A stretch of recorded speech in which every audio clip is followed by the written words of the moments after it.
বিশ্ববিদ্যালয়ের শিক্ষার্থীদের কি ধৈর্য পাতা নাকি? এর আগে আপনার ডিসি বলছে যে আমি এখনই কাজ শুরু করছি, ঝিনাইদহ ডিসি বলছে যে রানিং ডিসি আছে সেই ডিসি বলেছে, সে আবার কথা আজকে উল্টায় কেন? আগে যা হয়েছে হয়েছে, আমরা কি ধৈর্য পাতা নাকি? তো যাই হোক না কেন, তাদের তো কাগজপত্র, তারা তো লিগেসি মেনটেন করে।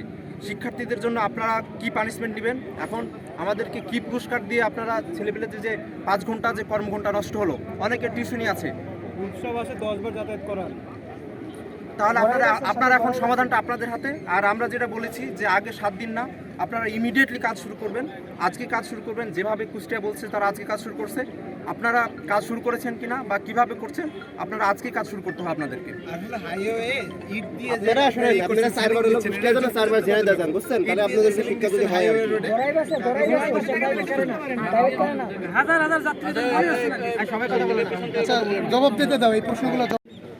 আসলে কুষ্টিয়া অংশ যে অংশগুলি খারাপ, রাস্তার যে অংশগুলো ক্ষতিগ্রস্ত আছে, সেটি ক্ষতিগ্রস্ত অংশ মেরামত কাজ ইতিমধ্যে শুরু হয়েছে। আপনারা দেখবেন যে ইসলামী বিশ্ববিদ্যালয়ের যে শেষ অংশ থেকে ওই অংশে ইতিমধ্যে আমাদের ট্রাক কাজ শুরু করেছে, এবং এই রাস্তার যেগুলো ক্ষতিগ্রস্ত অংশ সে পুরোপুরি মেরামত করা যেহেতু একটি পদ্ধতিগত বিষয়, সেটা একটা সময় সাপেক্ষ। তার আগে যেন মানুষের দুর্ভোগ যেন কিছু কমানো সম্ভব হয়, সেজন্য আমরা ইতিমধ্যে আমাদের বিভাগীয় ট্রাক দিয়ে এই ক্ষতিগ্রস্ত অংশ মেরামত কাজ ইতিমধ্যে শুরু করেছে এবং এটা চলমান থাকবে, এবং আমরা আশা করব দ্রুততম সময়ে এই মেরামত কাজ সম্পন্ন হবে, এবং তারপরে আমাদের যে টেন্ডারের মাধ্যমে যে পুরোপুরি সংস্কার কাজ সেটিও তারপরে যথাসময়ে শুরু পর্যন্ত আমাদের যে অংশ রাস্তা ক্ষতিগ্রস্ত আছে সেই অংশগুলো আমাদের যতদূর আমাদের সাধ্য মতো আমরা চেষ্টা করবো, এত যতদূর সম্ভব।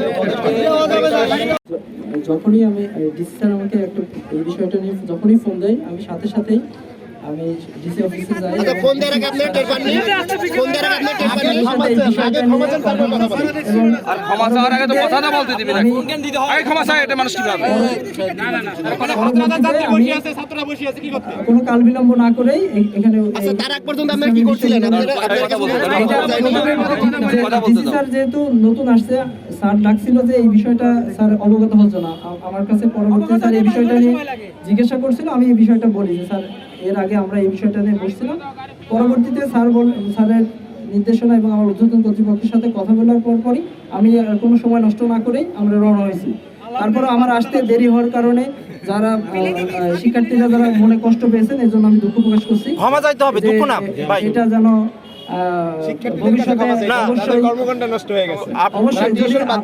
যেহেতু আপনারা মানে মনে কষ্ট পেয়েছে, যেহেতু মনে কষ্ট পেয়েছে এই জন্য আমি দুঃখ প্রকাশ করছি। আর ভবিষ্যতে আমরা এই বিষয়গুলো আরো সিরিয়াস হবো অবশ্যই।